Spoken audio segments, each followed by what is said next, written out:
É bom saber que você está aí e que a palavra não vai faltar, não vai falhar para todo aquele que queira recebê-la, que queira acolhê-la realmente com fé. Porque sem fé é impossível agradar a Deus. Me ouça bem, você que acha que a fé é um detalhe, sem fé é impossível agradar a Deus. Impossível. Não adianta chegar com todos os seus recursos acadêmicos, teológicos, filosóficos, psicológicos.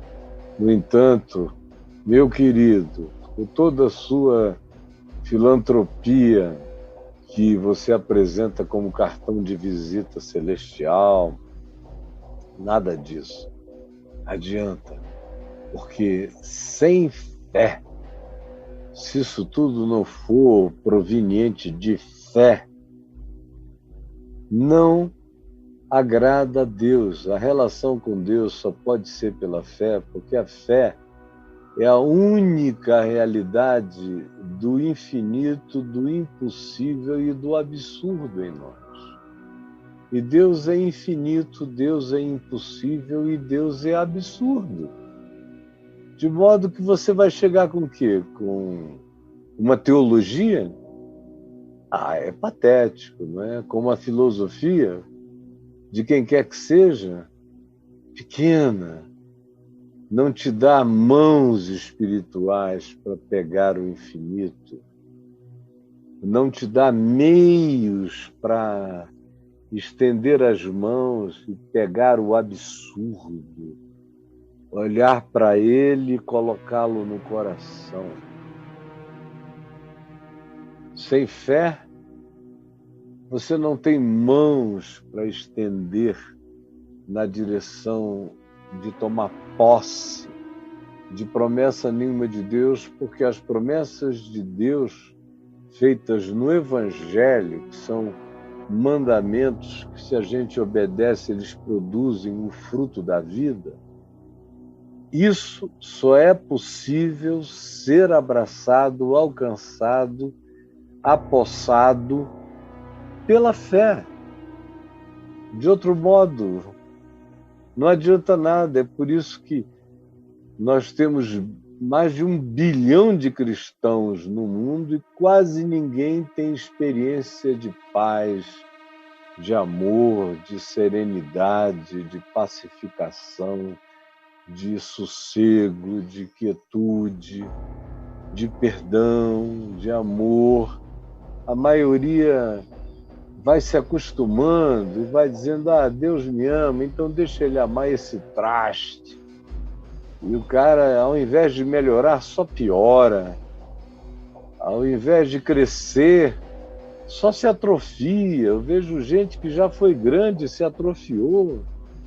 Gente que pôde já tanto e agora pode quase nada e se conforma com a impotência, achando que adquiriu algum direito de repousar na mediocridade ao invés de crescer. E a gente só cresce mediante a fé que está em Cristo e que se fundamenta no Evangelho a ser praticado por nós mediante a fé que opera pelo amor. E eu podia terminar aqui, dar um beijo para o Braulio e a gente voltar para casa, embora já estejamos. Entenderam? Mas para quem está com pressa demais, pelo menos esse semear será inevitável agora na sua consciência, onde quer que você esteja. Quando ele afirma ainda, digo-vos, é Jesus falando, que muitos, a porta é estreita, o caminho é estreito. Mas, segundo Jesus, enquanto a gente vai lendo os evangelhos, ele só usa a palavra muitos. Muitos virão para aqueles que não pertencem à religião. Na religião, ele diz: esforçai-vos. A religião, ele diz: vocês vão ficar de fora, vocês vão ser os que vão bater, como os que ficaram de fora da arca de Noé, quando o dilúvio chegou.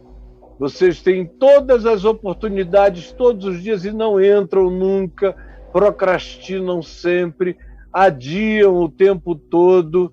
Vocês são os reis da gestão do atraso. Por isso eu vos digo que muitos, enquanto a maioria de vocês não entrará, muitos entrarão. E eles virão de onde? Virão do Oriente. Virão do Oriente. Nos dias de Jesus, o Oriente mais conhecido era a Índia. Mas se sabia da China. Eventualmente, alguns comerciantes sabiam do Japão, Oriente. Mas a Turquia já era o Oriente. Muitos virão do Oriente. Todos esses lugares, culturas totalmente não judaicas. Gente que cresceu no meio de outros deuses, de Confúcio. Gente que seguia outras filosofias. Gente que seguia o budismo. Ou gente que seguia os muitos deuses hindus no Oriente. Enfim, aonde quer que já se concebesse o Oriente. O Oriente era tudo que os judeus não consideravam alguma coisa onde pudesse haver gente salva. Aliás, no Velho Testamento, existem textos que denunciam os cultos do Oriente, as crenças do Oriente, os ensinos do Oriente. E Jesus passa por cima disso tudo e desses todos e diz: em verdade, eu vos digo que muitos virão do Oriente, muitos virão do Ocidente. Ocidente para Jesus já tinha a ver com todo o norte da África, com a região sul da Europa, com a Europa, que já eram realidades completamente conhecidas desde a antiguidade. O próprio Jonas, o profeta, quando quis fugir de Deus, pegou um navio para Tarsis, na Espanha. Jesus diz do Oriente e do Ocidente. Naquele tempo ainda não havia concepção da América, nem da América do Sul, nem dos índios, nem das culturas milenares dos incas, dos astecas, dos maia. Mas quando ele diz do Ocidente, ele, conquanto os outros não soubessem o que havia de amplidão para além da Europa, para além da África, no Ocidente, Jesus sabia. Jesus sabia, ele diz do Oriente e do Ocidente. Só dizer que gente do Oriente e do Ocidente estavam incluídas no que ele incluiria já era um absurdo, uma absoluta heresia. Para aqueles que eram da religião, em verdade eu vos digo que do Oriente, do Ocidente, virão muitos e tomarão lugar à mesa com Abraão, Isaque e Jacó no reino dos céus. Ao passo que os filhos do reino, os que deveriam, porque tiveram todas as explicações, a informação, a revelação, e estão diante de mim do Evangelho vivo e encarnado da palavra do Deus vivo, vocês que deveriam ser os filhos do reino, porque tiveram todos os privilégios informativos, serão, no entanto, lançados para fora, nas trevas, na escuridão, na alienação. E quando vocês virem isso, então haverá choro e ranger de dentes, que é a expressão usada para designar inferno. O inferno está aqui como oportunidades repetidas e não aceitas. E as pessoas vão se colocando fora do reino. Vão se colocando fora, não são expulsas, se expulsam. Não são expulsas, só não entram. Não são expulsas, só não creem. Não são expulsas, apenas não querem. Impressionante como quanto mais o indivíduo se chafurda de religião, nada no pântano do sagrado e das crenças fetichistas. Crenças fetichistas de todos os tipos. Tem gente que é um crucifixo, tem gente que é água benta, tem gente que é água fluidificada, tem gente que é a rosa ungida, tem gente que é a Bíblia Sagrada. A Bíblia Sagrada. Não vou nem pegar a minha, que ela não merece ser maltratada. A Bíblia Sagrada é o meu fetiche, Senhor. Eu não digo isso para Deus, mas eu abro no Salmo 91 para expulsar demônios lá em casa. A Bíblia Sagrada. Glória a Deus. Ou então, é um pastor ungido, você assim considera. Ou então, é um culto de poder. Ou como tem gente que vem para mim e diz, não, quando eu subo a montanha e eu oro lá, Deus me ouve sempre. Eu digo, mas por que precisa subir a montanha? Jesus disse, entre no seu quarto e fale com seu pai. Não, é porque entrar no quarto é pouco demais, eu gosto de suar, fazer um esforço até chegar lá no topo, resfolegante. Aí Deus vê o meu sacrifício, eu falo, eu acho que Ele me ouve melhor lá de cima. Tudo isso é coisa que o centurião não faria. É coisa que nenhum pagão faria. Isso é coisa de gente da religião, que vai ficando boba de religião, de crenças. O centurião está para além disso. Ele já está adorando a Deus em espírito e em verdade. Não está preso a lugares, nem a templos, nem a shrines sagradas, nem a águas bentas, nem a imposição de mãos de Jesus. Ele crê que nem isso precisava, bastava uma palavra. E ele cria, e aquela palavra era energizadora de tudo, era a autoridade que realizaria qualquer desejo divino. E ele pedia que o desejo de Jesus fosse igual ao dele, que Jesus curasse o servo a quem ele amava.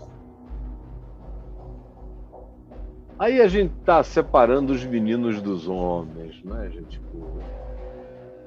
Esses centuriões trazem lições extraordinárias.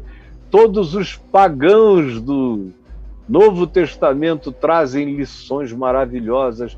As maiores manifestações de fé e de revelação de Deus aconteceram aos pagãos que estavam fora das fronteiras da religião.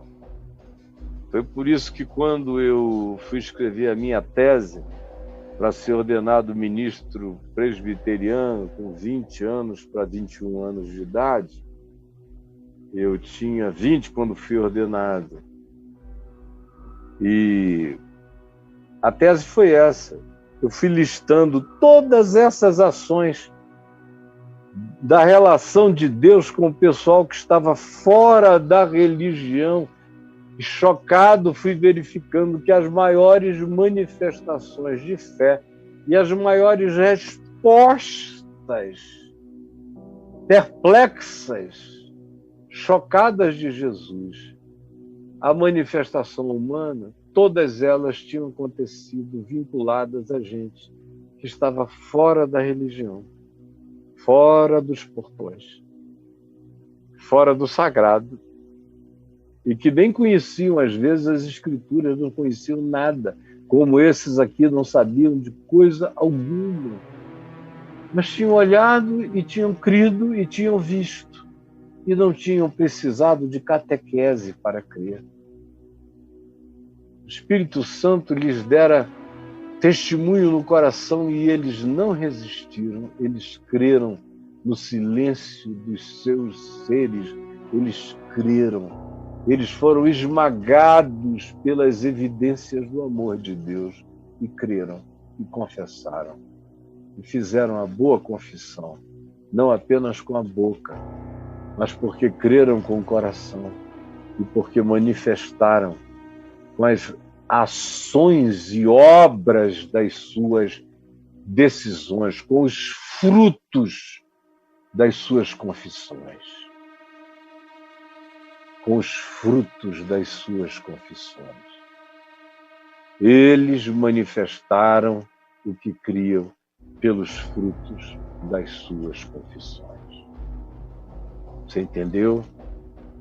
Eu só estou trazendo o Evangelho de volta para ver se a gente, na simplicidade, aprende a crer, aprende a adorar a Deus em espírito, a crer em Deus em espírito e a tirar todos esses babilaques, esses souvenirs, tudo isso de cima da gente, todo esse fetiche religioso, todos esses vibradores religiosos, tudo isso de cima da gente.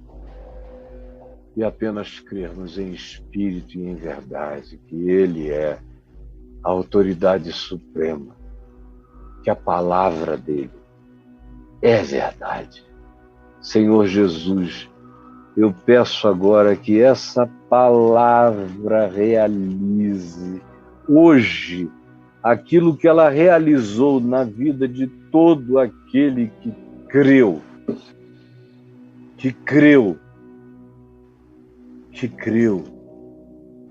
e que crê em Ti de verdade. É o que eu te peço agora, com o meu coração curvado, quebrantado, clamando a Ti, me unindo ao centurião, eu que, como ele, sou apenas um pagão que creu. Em nome de Jesus. Amém e amém.